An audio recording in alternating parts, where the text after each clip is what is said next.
What's up, everyone? Welcome back to the Hawks Film Room podcast.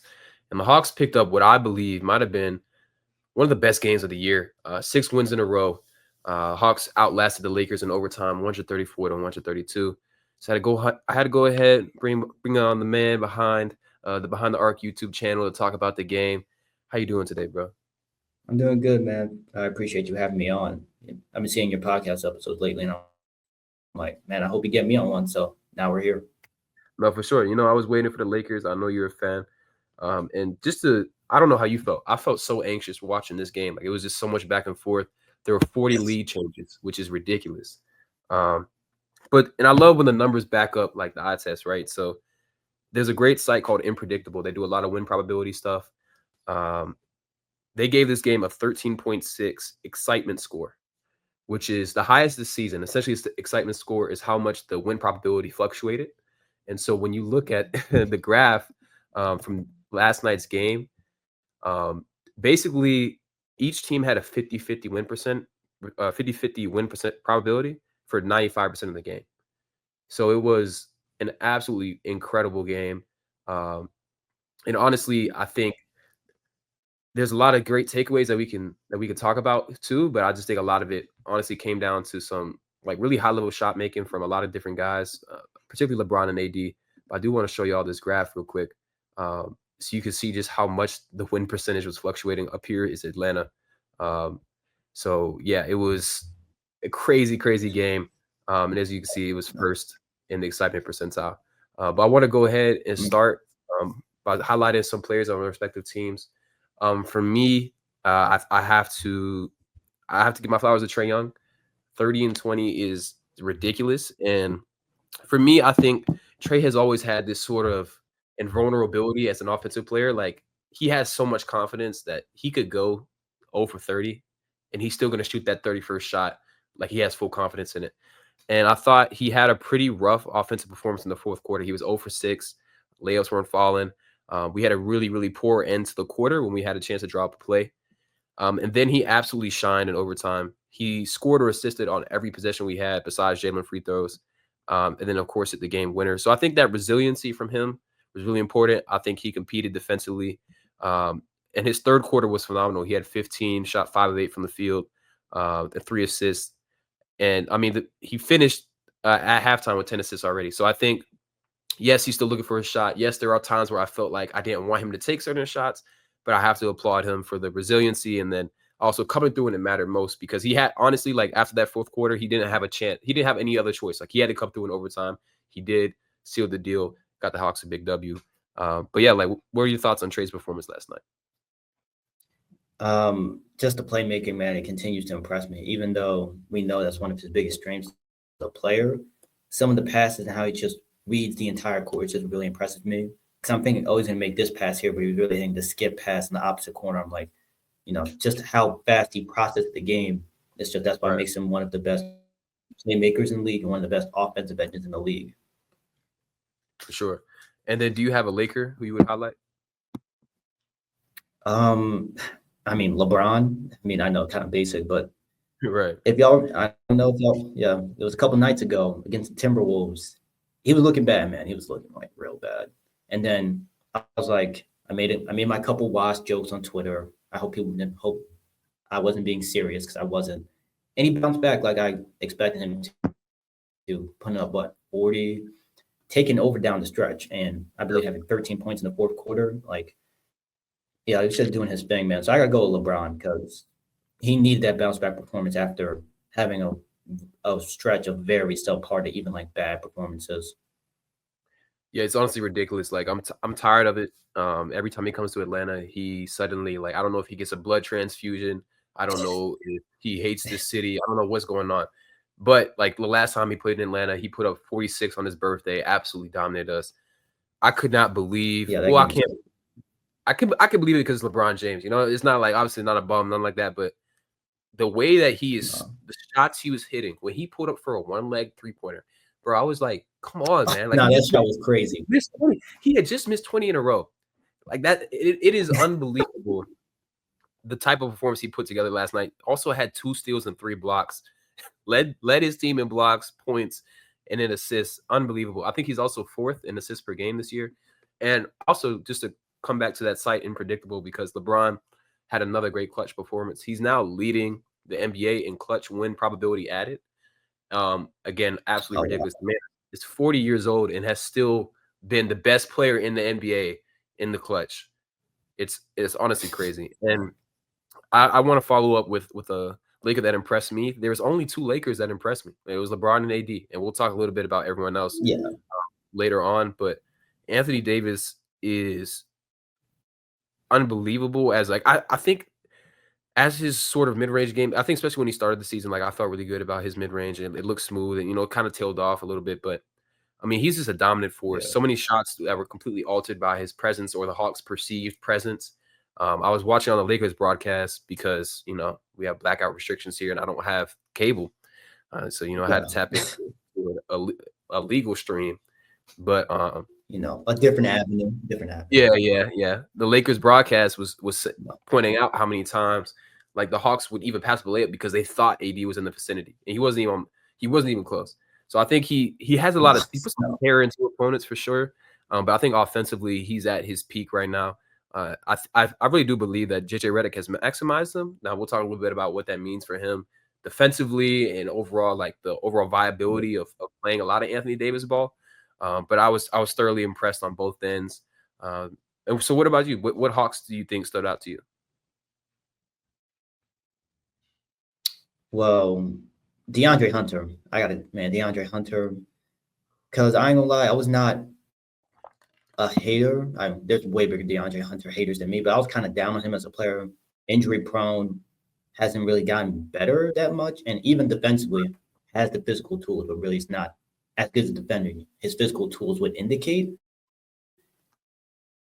But last night, some of the stuff he was doing offensively was just really impressed me, like taking guys off the bounce, late shot clock, pull up mid-range. I'm like, that meme with John Wall and Bradley Beal where I'd never seen you act like this before? That was my reaction. I'm like, I've never – not be tapped in with the Hawks because Jalen Johnson's my guy, but DeAndre Hunter hitting shots like that, I'm like, all right, bro, we're not winning this game. Like, crazy. Yeah, he's always been a tougher shot maker in terms of like I think his comfortable spot has always been the mid-range, but he's increased the 3-point attempt volume. He's playing really simple basketball, and he's not over-dribbling or putting himself in situations where he's making shots tougher for himself. And so I think when he's playing off the catch, it just helps him in his game so much more because he's not trying to do too much. And right now he has the highest percentage of his baskets coming off assists. He's at career lows and like dribbling time that he's dribbling. And he's become the perfect type of wing next to Trae Young. And it's like, yes, this is year 6. He's 27. At least it finally happened, right? But I think that there's been a level of he's finally been put in the role that works best for him, where it's like he's not having to guard the best player on the floor. He's not having to sort of gel within a starting lineup. And so he could be the primary sort of creator or option with Trae off the floor. And I think it's been huge for his game. He's also leading the NBA in bench points per game. The Hawks bench is 3rd overall in points per game. And a lot of that is him and Bogdan Bogdanovic, who also had a great game.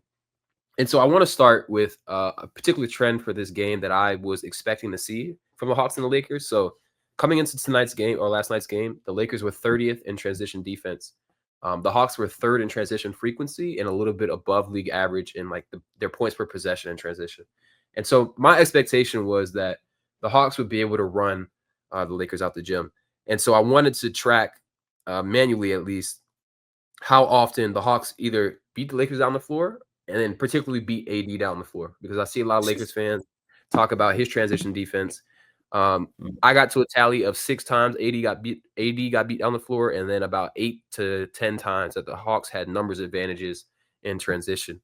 And so we'll go a little bit through those clips because I thought, at least in my opinion, the Lakers defense got better throughout the game, which was weird. That's not typically like what happens.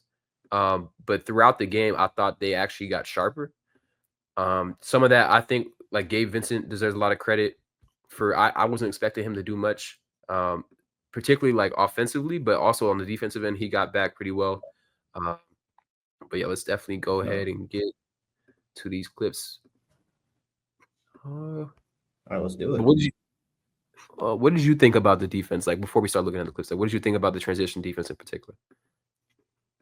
I mean, I know I'm probably going to be saying the same thing everyone else is saying online. It's bad, like it's always been. Like it's just a problem because Mhm. as great as AD and LeBron are, they're just terrible transition defenders, man. It's like so bad. I think LeBron, he gets to chase down blocks once in a while, when he gets able to build some steam. But when it's like defensive stop or well, not defensive stop, like we missed a shot, they get a rebound. It's always either AD's just getting beat down the floor. He's like balls past half court. He's not even at half court yet. He's like at the free Yeah. throw line. Or LeBron, maybe he's talking to the ref like, trying to get him saying, I didn't like that foul call. And it's like 5-on-3, and we're not that great of a defense team anyway. And now you're putting us even in a worse disadvantage. So Yeah. And so what I found interesting, especially in the start of the game, AD got beat down the floor like 3 or 4 times in like the first 4 minutes. And part of that was like yeah, that was it. he was trying to like pressure the ball or like try to make up for a miss. And what I really liked about what the Hawks did is they passed the ball before. They weren't trying to always beat the Lakers like off the dribble. And so even on this possession, like this is something I've talked about a lot with Trae Young in particular. In seasons past, he would have demanded to get this ball from Jalen Johnson, but instead he gets up the floor, which gives the Hawks a numbers advantage. And then when this ball gets swung to the other side of the floor, you see confusion from the Lakers. Now they're essentially back, right? But there's no. You see Anthony Davis is above the key, and then so when this ball gets driven, he just naturally wants to protect the paint, and it gets kicked out to Jalen Johnson, who's wide open for three. And so I think I don't really understand like why AD wants to do this so frequently because like there's multiple examples of that. Here's another example of him trying to, get the ball back after a miss. As the biggest player on the floor and the only rim protector, that just can't happen, and it happens consistently. So I wanted to ask, like, again, I have seen people complain about it on Twitter. Have you seen this particular pattern where he's just the last man back because sometimes he's the one shooting, or like he's also trying to pressure the ball? I it's definitely a pattern. This has been a pattern not just all season, but even dating back to last year. It's just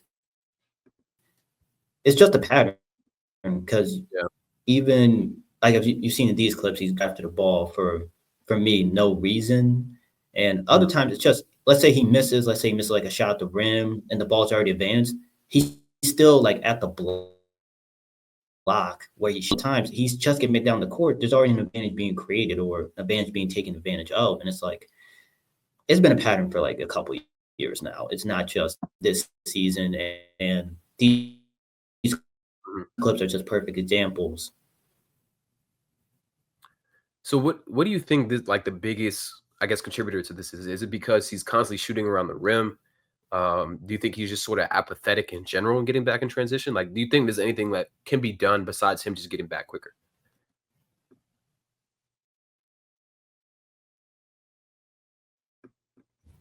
It's really just on him getting back because I've seen in Mhm. these clips he's trying to go after the ball.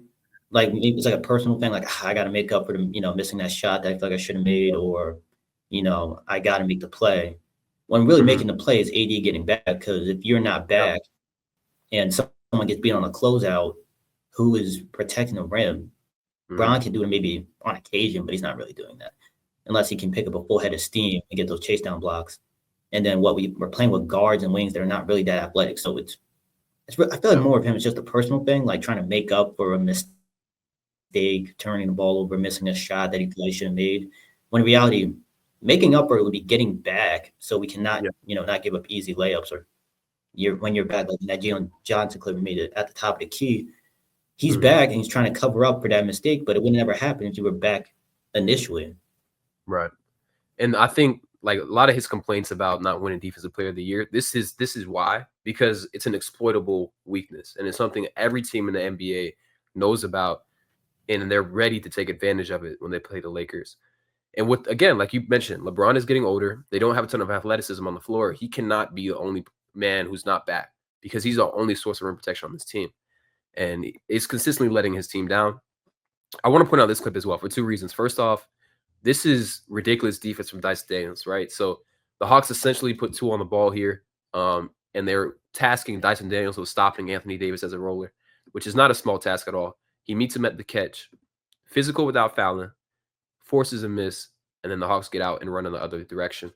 And so, like, yeah, a lot of flowers to Dyson here, But I want you to also pay attention to what AD does. Like he's kind of shoves DeAndre Hunter. He's kind of got his head down, and this is the result of that play. The following play. Let's see. Is this the right one? Sorry, I don't think bro. I thought I say, is it this one? Anyways, after that play, the Hawks got back out and transitioned and scored. And then it's also like a systemic issue. It's not just Anthony Davis. Everyone on this team does not have. Yeah, and especially because there really isn't a backup center right now. Like dudes are hurt. When the Hawks push it up the floor like this, and again using the pass to get up the floor and not dribbling, like there's just a lot of opportunity for them to get out and run. In fact, like I was so anticipatory of the Hawks being able to get out in transition that like I bet on Reese Shea's points. And it's not because like I thought that he was gonna have a great game. It's because I knew that if anyone benefits from getting out in transition, it's him, because he's constantly streaking down the floor. He's constantly trying to find these creases in the defense, and he's also really good cutting off the ball. And so he was the beneficiary of a lot of these transition looks because again, the Lakers just don't have a lot of discipline getting back. And I think the other thing that's really interesting is JJ Redick. I gave him a lot of flowers to start the season. I thought he put the Lakers in a great position to succeed with the roster they have.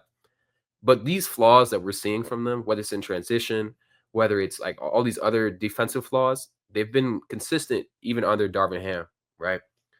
And so I think at some point it is roster based. But do you think that like I personally don't think any coach could fix these issues without retooling the roster. Do you think these issues are fixable, or do you think it's more so like it has to come from an outside shakeup where the roster gets a little bit of turnover? I mean, listen, I think JJ has the right thing in mind, like the concepts and ideologies he's trying to place on this team on both sides of the ball.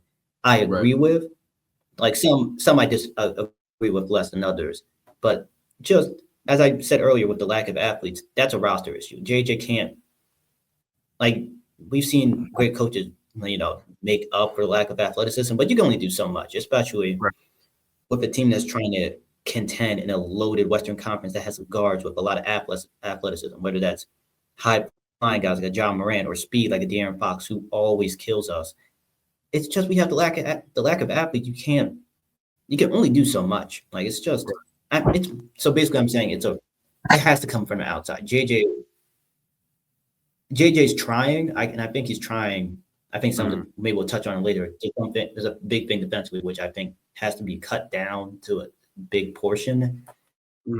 But he's trying to do modern basketball things, but this roster is not made for modern basketball, like ideologies. Right.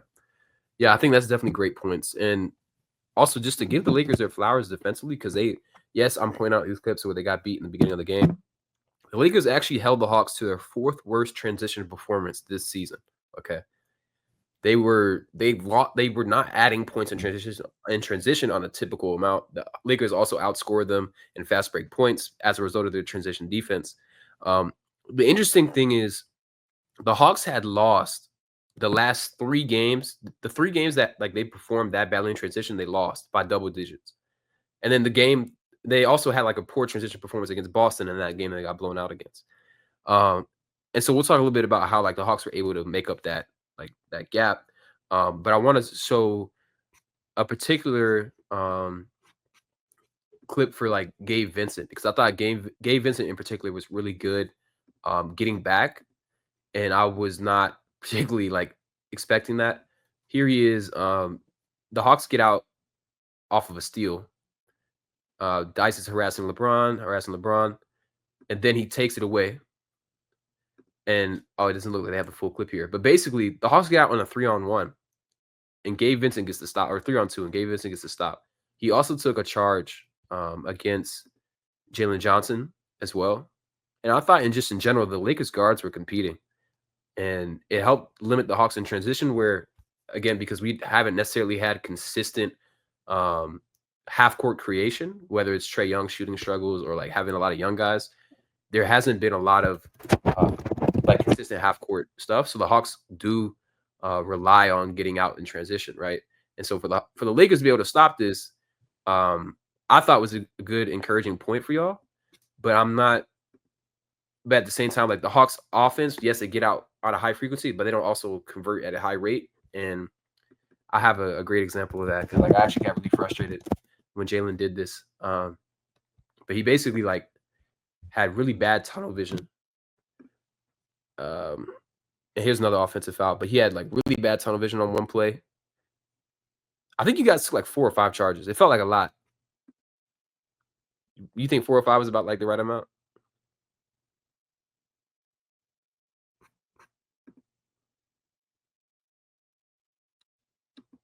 I feel like that's the right amount to me.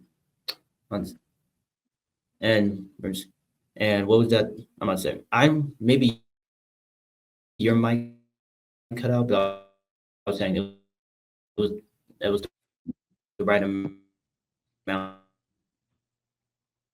of what again? I just want to make sure I heard it Well, I correctly. was talking about like charges. Like how many? I feel like you guys took a good amount of charges. Like I think like 4 or 5.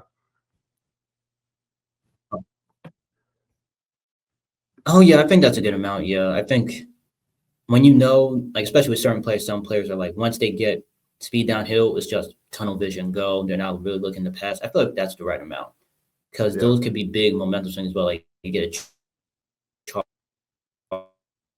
charge, and let's say you prevent a transition layup or dunk, and then you go down, you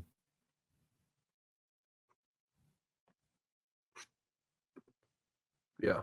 I think this is one of those examples of like the Lakers playing good transition defense, but also the Hawks just kind of killing themselves in it. And Jalen, I think he had a pretty rough game in terms of like in the box score, it wasn't terrible, but I felt like he was a little tentative and he was pretty mistake prone, like made some really back breaking mistakes. And I thought that he forced it a little bit. 7 assists to 6 turnovers. This was one of those. And he has Ricochet streaking alongside him. But once he caught this ball, like he didn't look behind him. He just decided to attack, and that swiped down, and then ended up turning the ball over. So I thought, in general, like I felt like the defense was pretty solid from y'all in transition, and that was an area that I was not expecting going into the game at all. And then, so the other thing is, you guys are a pretty poor rebounding team, like 23rd in offensive rebound percentage, and you also allow opponents to grab boards at the 6th highest rate. And the Hawks were actually below the season average. So we had a 25.5 offensive rebound percentage. I do think some of that is like both teams are making a ton of shots, like especially the Hawks shot the ball really well from the 3-point line where they do get a lot of those offensive rebounds. But they were still able to secure 5 more offensive rebounds and then doubled up on second chance points. So I think those extra possessions were really important. Dyson Daniels in particular had a sequence which I feel like was really emblematic of what he's done this season in terms of like just being super gritty, but getting the Hawks like additional possessions has been such a big, like a huge help for this team offensively. I think I just want to show y'all that one clip because I think that these plays are so valuable. But essentially, the Lakers try to roll the ball up the floor in the fourth quarter. Dyson sees it. It doesn't look like LeBron says anything, and he sprints towards the ball. 80 points to it, and then he just sort of steps in his way. Offensive foul. Hawks going the other way, and on this was again with a minute 39. Lakers up 1, and then immediately following that possession, Dyson came down and hit a huge floater. And that was like a huge swing point in this game because the Hawks were kind of struggling to create offense. And so for your defensive leader to also be able to add this offensive value, again, like because he's still growing as an offensive player, he's not polished just yet. When the Lakers would put 2 on the ball, Dyson was a huge release valve. Here he backdoor cuts Anthony Davis. And again, with AD on the top of the floor, there's no one to protect the rim. And Dyson floats in a beautiful floater. This is an overtime. Sorry, he did the same exact thing in overtime in the fourth quarter. But basically, right after that play, he had gotten a. Here it is.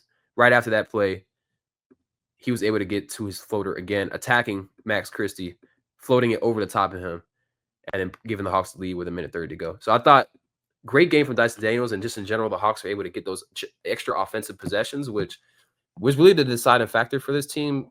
Even if they weren't crushing teams on the offensive glass, like, they didn't crush the Lakers like they usually do crush the glass on other teams. But I thought the other thing that really stood out to me, and in general, I thought everything that I expected the Hawks to dominate the Lakers on, like not just from a team level, but from a player level. Like I expected a big game from Jalen Johnson. I expected a little bit more from Zachary Shape just because of the off-ball movement and the transition stuff. None of that really happened, but there was a huge margin, and that was the bench outscoring the Lakers from 65 to 17. And I thought that absolutely won them the game. And there's a clear drop off in quality minutes between the two teams. So what is give me the state of the Lakers bench like? Where do you think the biggest inefficiencies are? Do you think it can't be fixed, and if not internally, then where do you think that help needs to come from? What type of position or what players are you looking at? Bench wise, initially we had Connect coming off and he gave us that offensive juice, but now we needed that juice and that shooting in the starting lineup. You take that away from the bench and you move D'Lo to the bench, right? The thing is with D'Lo, he's very inconsistent, and if he's not hitting his jumpers because he doesn't get a lot of rim pressure, just to be honest, you're not getting much from that bench because now Gabe is starting as well, and he was coming off the bench too. So now it's just D'Lo, Christian Coloco, Cam Reddish, and he's not like his outside shots really like hit or miss, more times missed than hit, to be honest. And I mean, again, if you want to improve the bench, I think it has to come from outside of this roster because the guys right now on the bench are just not giving us enough. And then you have Bogey giving y'all like what 25, I think last night, or it might have been more, but it was definitely over 25. Yeah, and you have that they by themselves they already outscored our bench. It's just obviously D'Lo needs to play better if he's going to be in the 6-man role, and he's just got to hit his shots. Which, man, who knows what day, what game that's coming. And but if that's not happening, you got to make moves outside the roster to improve it. Because I was surprised Gabe Vincent was in the starting lineup, but I mean that's just state of the roster right now.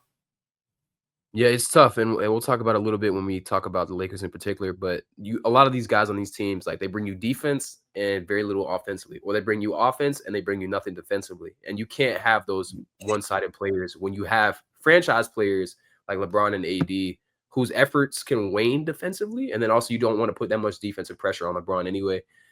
So I think like across the roster, and this is also why I've been so low on the Lakers. It's not just me praying on y'all's downfall. I do want the pick. But I think it's a very inflexible roster, and they're putting a little bit too much on Braun and AD. I want to just go through a little bit of DeAndre Hunter clips because I did mention right that he's on the highest. His baskets are being assisted on the highest percentage of his career, and last night he scored 9 baskets. 8 of them were assisted, and I think again that's very emblematic of the type of play style that's works best for him at this point in his career. In the seasons prior, he shot. He had about 70% of his baskets were assisted. Last year was his career high at 76%, and then now he's at 81.7%. Particularly like his shots from 3 have seen a massive increase in the percentage of them coming off of assists. He's at his career high in true shooting percentage at 65.4%, and he's also at his career high for offensive impact plus 1.5 and defensive and estimated plus minus. So they've completely maximized him as a player. And again, as we go through these clips, you're going to notice that a lot of these are coming directly off the catch. He's shooting with confidence and quickly. And I think that some of the shots he's hitting, I was like, yo, like this is a different dude. Like it just really is. And again, even these mid-range pull-ups are coming off of action where they're getting him towards the basket instead of him isolating and getting there. So he's going to run off this pin down from. Go ahead. Sorry. That's what I was saying earlier, man. Like, yeah, they're going to run him off that pin down, and then he's getting. Yes, he's still kind of, it's a little bit of bag work, a little bit of ISO, but it's coming off of movement, and so he can get to his spots without having the dribble there. I think that's made a huge difference. Here's another example of Dyson Daniels generating another extra possession, but then also DeAndre Hunter being a great shot maker. And he's stepping in with confidence, knocking stuff down. Like he's been absolutely incredible. And then Here's another good one too. The Hawks have made a huge emphasis on getting out and running quickly, and they're getting shots up quickly in transition in particular. You can see where Dre starts here. He starts in the paint, make sure the rebound is secured, and then he just takes off. Again, here's Anthony Davis, for whatever reason, trying to jump the pass. Like, I don't know if he's – I think it comes back to laziness. I don't think he wants to run back. I'm going to be completely honest with you. I don't think he wants to. And this is backbreaking for them, because also Rui Hachimura as well, jogging. And now you have poor defense here, but like it's a numbers advantage. Like, you can only do so much, again, when you got guys trailing to play like that. So the Hawks took advantage of it. That's really what it came down to. Again, here's another extra offensive possession from Dyson Daniels. He just finds the ball.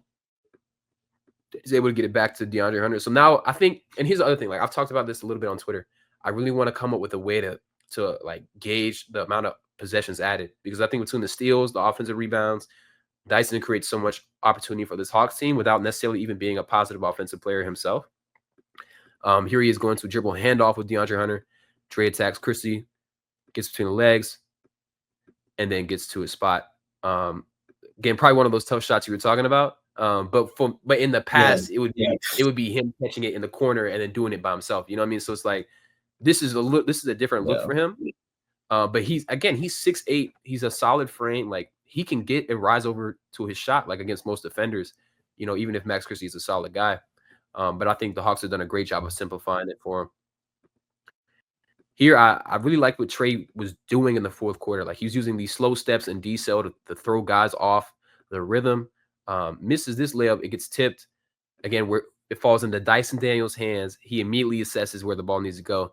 Finds DeAndre Hunter. He rises up, knocks it down. Huge shot. Hawks were down 1. Then after that possession, LeBron came down. He ended up fumbling it a little bit, and then the ball bounced back to him. I was like, bro, of course. Like, this is no way. And then the Hawks had that really bad close to the quarter. And then what was frustrating, too, is like the Hawks immediately started playing with movement again in overtime. So here, like, Dre's acting like he's going to come ghost screen. He actually slips the screen. LeBron is completely out of position. Anthony Davis is at the top of the key. That means you've got Max Christie as the low man, and the Lakers defense is just very slow to react, and it leads to a dunk. And you can see, like, just you got LeBron's 40 years old. You got him in overtime. Playing with movement and playing quickly is the benefit for the Hawks here. And again, here's the dagger that this is what they should have done to end the quarter. But they bring DeAndre Hunter here as a ghost screener. And the reason why you want to bring Dre here is because he's a really good shooter off of movement, right? So, like, in the previous, I'll show you guys the example that happened at the end of the quarter.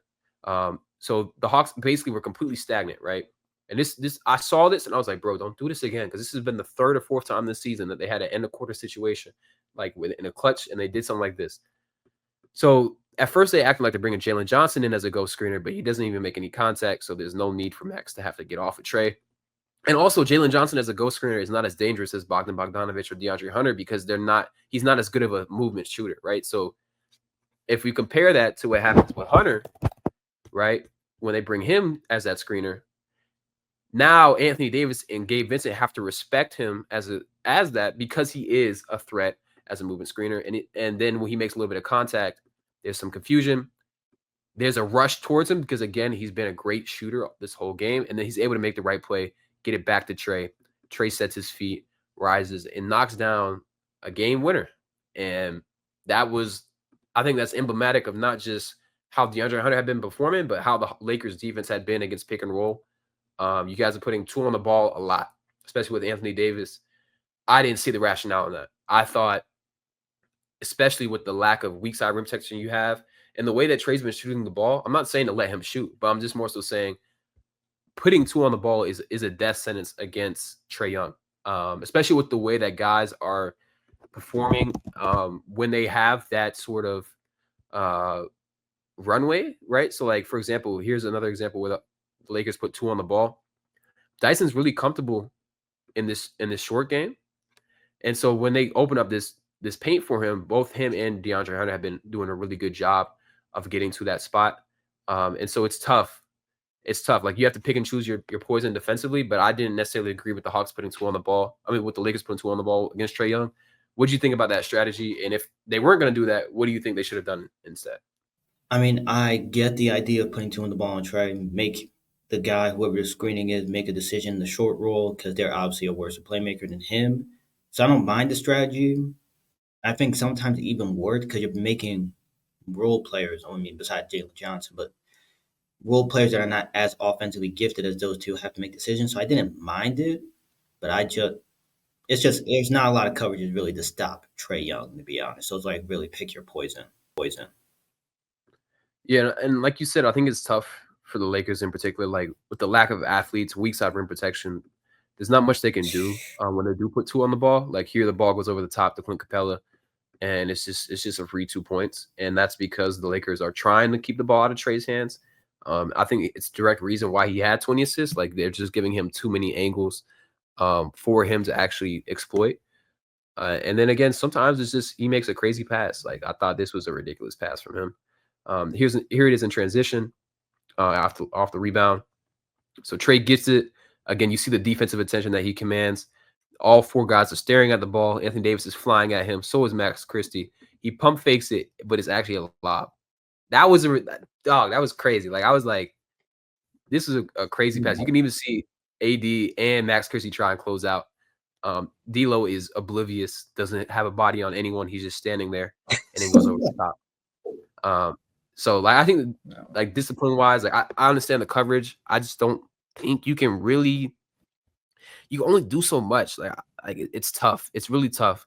Um I didn't have any other clips I think I wanted to show. I think essentially though it's kind of tough for you guys in particular like to be a great defense, and I think that will ultimately like Yeah. unfortunately as much transformative defender I think Anthony Davis is.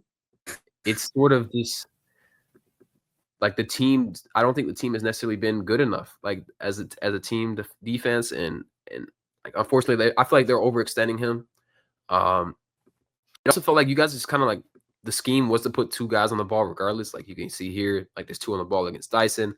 So I think, and one thing like I have a criticism for like Quinn Snyder in general is like adaptability. So like if the scheme going in is like let's have 2 people on the ball against all ball handlers, that like it's cool. But if you're starting to get killed from that, then I think like mixing in some different looks is how you defend a great playmaker, especially someone like Trae. Like obviously he's seen every coverage, but if he's going to know that every time you play him in pick and roll, you're going to put 2 on the ball, then that's when you really get killed. And I thought that was at least my biggest criticism for JJ in this game. But I wanted to ask you a general question. Like, do you think that effort is coachable? Because the Lakers broadcast was saying that in the past couple of games, like LeBron, like this is the first game in a while they saw LeBron like really fired up, like playing with a ton of effort, like during timeouts, like getting after guys. And so, do you think effort is coachable, especially like for a veteran team like this, or do you think do you think it's that sort of falls on JJ, or does it fall on the players to just sort of get up for every game?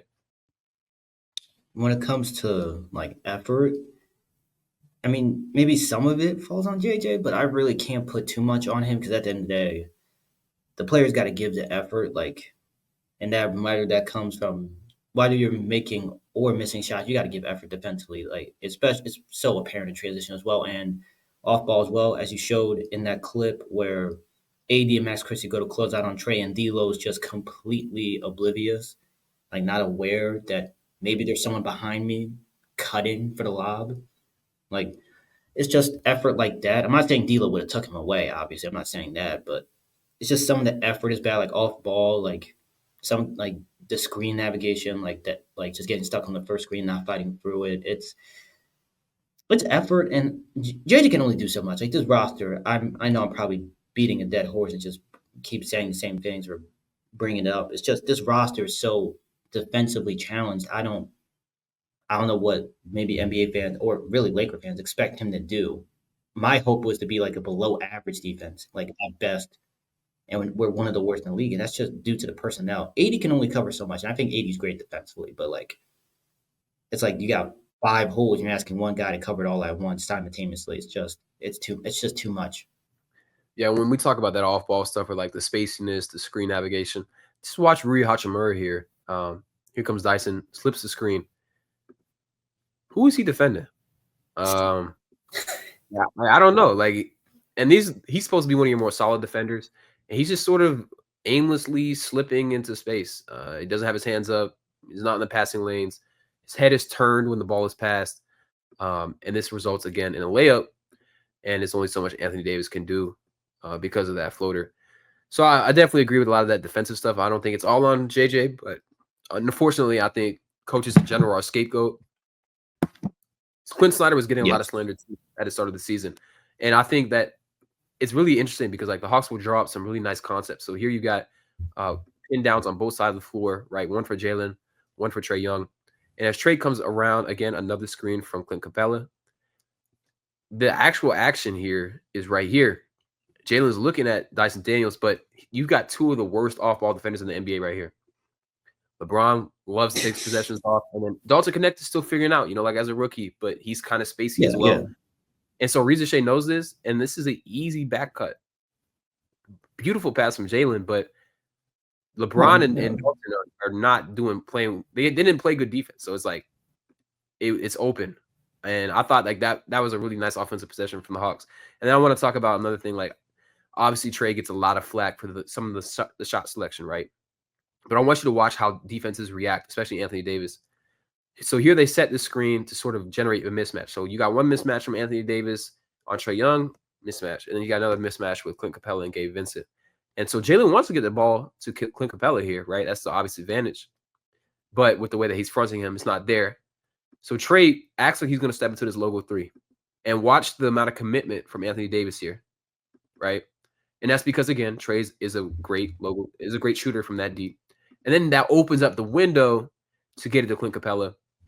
And, maybe if he was a bigger guy, it would be a give and go opportunity. But instead, Capella takes one dribble, spins off of Gabe, and is able to convert at the basket. And that's all because of Trae's ability and the fear that he puts into defenses from the logo.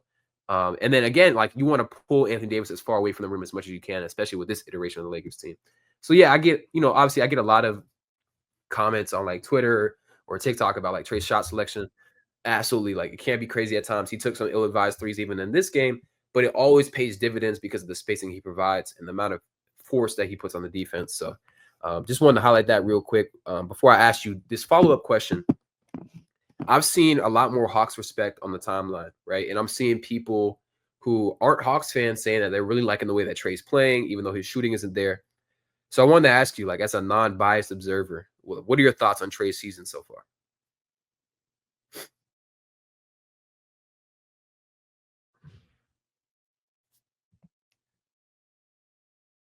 I'm going to say it again. I'm not sure if you heard me, but I was saying, like, I've seen a lot of people talk about Trae's season. They said they like the way he's playing, a little bit more playmaking, lean as opposed to the shooting. So I want to ask, like, as a non-biased observer, what are your thoughts on Trae's season so far? I mean, Trae's season, the playmaking is obviously there. I don't think that's ever going to go away. It's just, you pointed out with the shot selection. I think some of those shots you have to live with. Like, for example, LaMelo. LaMelo takes some really wild shots. Like, when I did my video about him, just looking at some of the attempts he takes, I'm looking at these. I'm like, taking a deep 3 over 2 guys and leaning to the left on like off the move, like dribbling wise. I'm just like, you didn't have to take that. But then again, the willingness to take that shot just opens up the floor for everyone else that you kind of just have to live with it. There's going to be some nights where it's amazing and he goes on those stretches where it's like it opens up so much for the offense. And then there's stretches where it's just not going in. You're like, why are you taking that shot? So I think Trae, some of those maybe need to be cut down, but also if you cut that down, you take away what makes him such special as a player. I do think like he is struggling with his efficiency as of late. So I don't know how you feel. Like maybe is that due to the poor shot selection, or is it just shots that he usually makes not falling? Because Trae's a very jump shot reliant guy and relies on like a lot of not easy shots inside the arc. So I think that makes him volatile. So what do you think about that? It's tough because like at his size, like he can't necessarily attack the rim as like maybe or even like put guys in jail as easily as he used to. I do think to some extent, like the free throw No, change, in no. terms of like the calls that like the reduction in the calls in terms of like putting a defender in jail and then jumping up. A lot of times, I think Trae was able to put fear into defenders because they were scared to foul. So like he would come off the screen, he would crab dribble, he might snake it a little bit, and it helped create space between the defender behind him and the defender in front of him, as well as the rollers.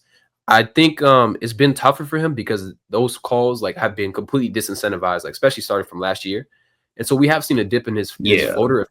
Also, teams are just committing a lot more to him as an offensive player because of again like the lack of like perceived offensive talent. So I do think that's part of it. And I think the floater is still a great shot from him. It just hasn't necessarily fallen. And I do think, again, like it will get better as the year progresses. And, he kind of finds that perfect balance for him as a scorer and a playmaker.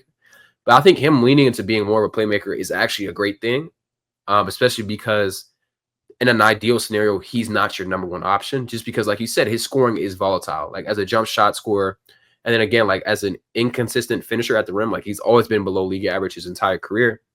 It could be tough for him to get to easier spots on the floor. And so I think that as him sort of embracing that playmaker role, and then hopefully like you have like Jalen Johnson, Dyson Daniels, Zach Shea grows offensive players, and then they can take that pressure. And then, or eventually you bring in like a number one guy, like to be that, or a 1A, 1B type scenario. I think that's the ideal scenario. So I think him embracing the playmaking is great, but I still feel like the aggressiveness needs to be there from him as a scorer because it hasn't consistently been there.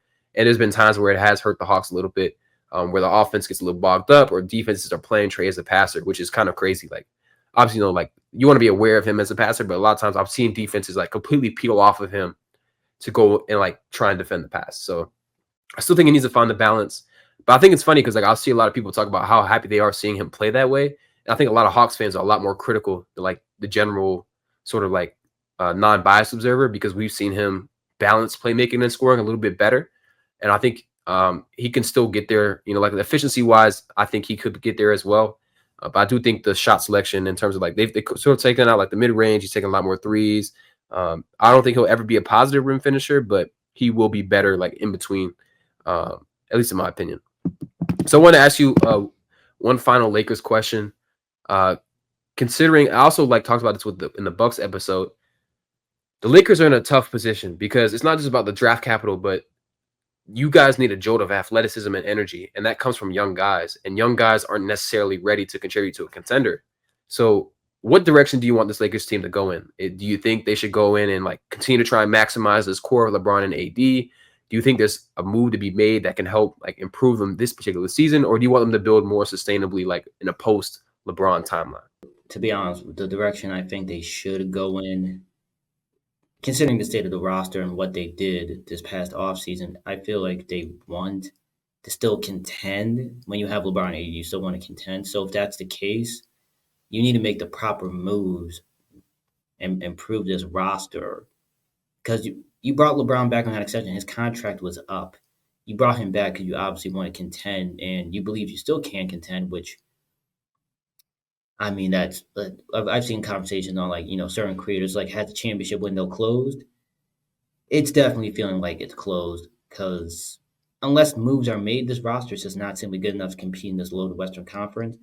So if they want to compete, and that's the state the Lakers are in, from head coach to Rob, you need to make the moves. Like those first round picks, at least one of them's got to be used in the trade. Like you got to bring in some outside help because I know Rob wanted to focus on continuity and help building chemistry that way. But continuity can only do so much when the roster is just limited. Because I know we made the conference finals in 22. Yeah, 22. We made the conference finals, and it made sense to me. Yeah, run that roster back.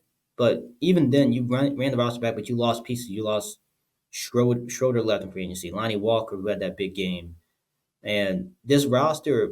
I mean, the top players are still the same, but like those ancillary pieces, it's not the same, and that's just because maybe that's bad drafting or not analyzing the trade market right, seeing what teams are willing to give up a good role player on a bargain. For example, Royce O'Neal, I think he went for like what a couple second round picks at the deadline, and look how good he's been for the Suns, especially when they're fully healthy. His impact is just made that much greater. You tell me the Lakers kind of got in on Royce for a couple seconds, like it's. I think I want us to stay contending because you're not getting LeBron, because people don't realize how bad this organization was before LeBron came. It was such a bad situation. We was rebuilding for a couple years, and then guess what? You got LeBron, and a year later you got AD. Like you're not that situation is not gonna happen. Just like I don't want to say fall in their lap because you had to pitch LeBron on the idea of coming there, but it's not gonna happen. Oh, like 5 years from now, like yeah, you're gonna get the next all-time great and then pair him up with a future Hall of Famer as well. That's just not how the NBA works. I know people say it's gonna happen because we're the Lakers. Of course, you're gonna get the star.